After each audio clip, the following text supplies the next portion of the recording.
Seguimos hablando de prejuicios, porque muchas veces son precisamente los prejuicios los que impiden a muchas personas acercarse a la Iglesia. Aunque hayan estado cerca de ella y se hayan bautizado, muchos españoles llegan a la década de los 50 con la asignatura pendiente de la fe. ¿Para qué creer? A estas alturas, cuentos chinos. Sin embargo, muchos reciben a esa edad el regalo de encontrarse con Dios, como las protagonistas del documental Regreso a Ítaca. Yo hacía todo por obligación. Sobre los 14 años o así, empecé a alejarme. Yo odiaba a Dios, era odio. No quería saber nada. Pero ¿cómo eres tan malo? Renuncio a ti, le dije. Le dije de todo al Señor. Cuando te empiezas a separar, que te estás alejando, estás haciendo cosas que sabes que no debes hacer, cruzas esa barrera, ¿no? Esa barrera de sé que está mal, pero lo voy a hacer, ¿no? Pensaba que Dios no era necesario y además que la Iglesia era perniciosa. Eso es un infierno, es el infierno. Te quemas, esto era estar vivo pero estar muerto. No es ni siquiera ser ateo o ser agnóstico ni cosas de estas, no es indiferente. Me da igual. Personas distintas con una sola cosa en común, rondar los 50. Clara, bueno, y alguna cosilla más en común también, ¿verdad?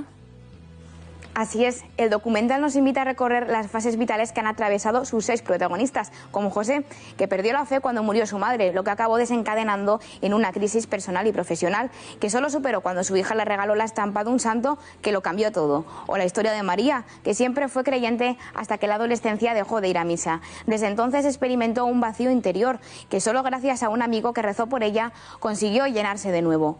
Regreso a Ítaca nos cuenta la particular travesía de estas personas y también la de Rosa, Ángel y Manuel, el punto de inflexión que les hizo cambiar de rumbo y su regreso. Para algunos la ausencia de Dios significó el abismo, para otros el vacío, para todos la nostalgia, como la experiencia de Fe de África, otra de las protagonistas que hoy nos acompaña en plató para contarnos cómo fue su reencuentro con Dios. África de Aragón es una de las protagonistas de este documental Regreso a Ítaca. Ella pues estaba bautizada, había bautizado a sus hijos, casada por la Iglesia, pero sin embargo muy lejos de ese encuentro con Dios. Cuéntanos. Pues sí, la verdad que bastante lejos, porque yo, como tanta gente entonces y ahora también, me había hecho una religión a mi medida. Entonces yo decidía lo que estaba bien, lo que estaba mal. Esto me parece que la Iglesia tiene que cambiar, porque lógicamente están equivocados y estos mandamientos de la Santa Madre Iglesia, esto no hay quien lo cumpla. Confesarse una vez al año me parecía una barbaridad, todos los domingos a misa, pero si no hay tiempo de nada. O sea, yo estaba cada vez más alejada. Siempre comento que me da la sensación de que el hijo pródigo estaba como a 3 paradas de autobús en comparación a cómo estaba yo, de lejos de Dios. Y cada vez el alma se te hace más dura, cada vez encuentras menos fallos en ninguna cosa, todo te parece que está estupendo. Yo me consideraba una buena persona, sin más. Y sí es verdad que cuando bautizamos a nuestros hijos, pues sabíamos que delante de Dios prometimos educarles en la fe y no lo habíamos hecho. Y esa era nuestra asignatura pendiente.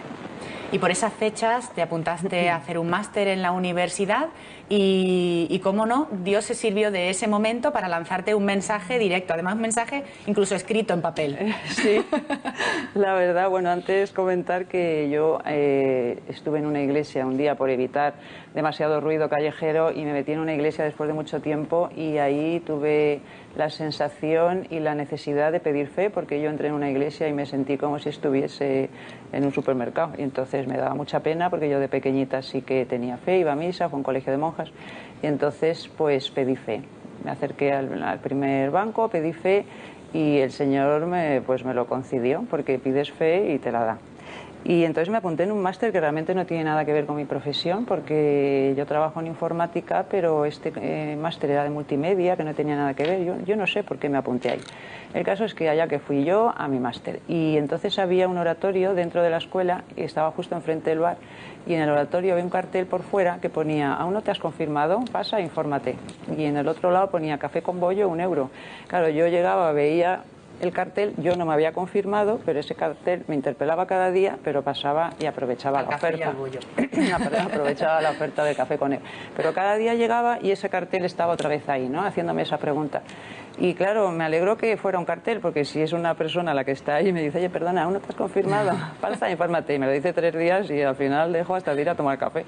Pero era un cartel, ¿no? Era el cartel el que cada día me preguntaba. Y entonces ya un día decidí entrar, dije, es que no me he confirmado y mi hijo ya está apuntado en catequesis para la primera comunión y me parecía todo, pues no tenía mucho sentido, ¿no? Entonces me acerqué, hablé con el sacerdote, me pasó un montón de libros, me estuvo formando él, me confesé después de bastante tiempo, pero una confesión que tampoco estaba muy bien hecha, pienso que no estaba preparada todavía para analizar bien mi alma y me confirmé. La verdad es que fue un momento muy estupendo. Pero el fuego todavía no llegaba a prender del todo, ¿no, África? Bueno, por un lado sí, ¿no? La cruz tiene 2 palos, el horizontal y el vertical. En cuanto al palo horizontal, yo sí que con la confirmación empecé a notar que quería hacer muchas obras de caridad. Estuve visitando residencias de ancianos, estuve visitando enfermos y yo me noté como una fuerza muy especial, eso es cierto.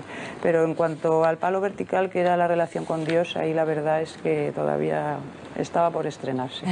Sí. Y un día entraste en la iglesia, pero por una cita de trabajo, Sí, una cita laboral. Sí, la verdad que curioso, porque el Señor seguía ayudándome. Yo tenía mucha relación con mi padre, somos 5 hermanos, bueno, acaba de fallecer un hermano mío hace 1 mes y 4 días, y todos chicos, y yo era la única mujer, y nos llevábamos fenomenal, ¿no? Porque teníamos mucha complicidad y él hablaba mucho conmigo de temas pues trascendentales, ¿no? Y él iba a misa todos los días, era muy creyente, era muy mariano y yo estaba súper alejada y bueno, me gustaba hablar con él, pero porque intentaba quitarme ese miedo que tenía tan horrible a lo que habría después de la muerte, que para mí no había nada, claro. Y entonces él me decía que llevaba muchísimos años pidiendo porque 15 días antes de morir tuviese un aviso y una buena muerte. Y claro, yo me partía de risa, yo decía, madre mía, un hombre tan inteligente, ¿cómo puede pensar estas cosas, no? Yo estaba impresionada y me reía de él, le vacilaba muchísimo, pero hablábamos muchísimo de la muerte, ¿no? Y casualmente pues estuvieron en mi casa porque yo empecé a dar un curso y no tenía con quién dejar a los niños y tuve una pesadilla terrible que él moría. Entonces él moría y era una cosa tan evidente que según me desperté fui corriendo a decírselo. Y dije, papá, acabo de soñar que te mueres y es que es clarísimo. Y me dijo, pues no será el mensaje que estoy esperando, ¿no? Aquello me impactó muchísimo porque realmente se murió. Entonces pensé, pues esto va a ser verdad, este hombre pedía con tantísima fe algo que se ha producido y que encima ha sido a través de mí, que era la que más me reía de él, ¿no? Y casualmente lo que comentaba sobre ir a la iglesia, pues yo vivo cerca de varias iglesias, pero por lo que sea el Señor quería que fuese una en concreto, que encima estaba fuera de mi localidad. En esa iglesia fue donde yo empecé a recibir muchísima paz y muchísimo consuelo con la muerte de mi padre, y a partir de ahí pues empecé a convertirme. Empecé a ir a misa también a diario, me apunté a clases de teología, porque hay que conocer, si no te puedes enamorar de Dios si no lo conoces, ¿no? Y para eso necesitas pues estudiar, comprender y claro, yo entonces no iba a misa porque me parecía un rollo soberano, pero a partir de esto empecé a comprender pues muchas cosas que no entendía, ¿no? Y entender que la relación de Jesús es una relación de amor, ¿no? Que eso era lo más importante y que se puede empezar a pregustar aquí en la tierra, ¿no? Que tampoco sabía. De vivir de espaldas a Dios a vivir de cara a Él, ¿cómo te cambió la vida? Bueno, en la vida es la misma que estás haciendo porque Dios no te mueve del sitio donde estás, pero sí que es verdad que hay muchas cosas que antes no hacía y que obviamente ahora hago. Por ejemplo, yo sé que por la vida que he llevado me esperan miles de años de purgatorio. Tengo claro, pero voy con mi escapulario de la Virgen del Carmen y una de las promesas que hizo la Virgen es que el primer sábado de mes te saca del purgatorio. Yo espero morir en viernes para pasar por el purgatorio a saludar si acaso y salir corriendo porque sé que por la vida que he llevado me lo merecería, ¿no? Pero aquí estoy con mi escapulario. Voy pillando indulgencias en todas partes. Ahora este año es mariano aquí en Madrid, tenemos la oportunidad también de tener indulgencias primarias. Después, vivir la misa, ¿no? Antes yo no iba a misa o cuando iba a alguna boda, pues me parecía un aburrimiento soberano, pero claro, si ahora comprendes todo lo que está pasando en una misa, ¿no? Y entiendes la liturgia y realmente aprovechas la misa, ¿no? Llegas un poco antes, te preparas las lecturas, sabes cuáles son tus faltas porque acabas de hacer el examen de conciencia por la noche. sabes qué vas a poner en la patena, sabes por quién vas a ofrecer esa misa o por qué intención o por qué persona, sabes cómo te tienes que preparar para esa comunión, que quizá pueda ser la última y algún día acertarás, sabes qué acción de gracias vas a hacer, ¿no? Y sabes con qué propósito te vas. Y además sabes, saliendo, que eres apóstol y que tenemos que ser luz en el mundo, es que no da tiempo a aburrirse en la misa, es que se te pasa volada, ¿no?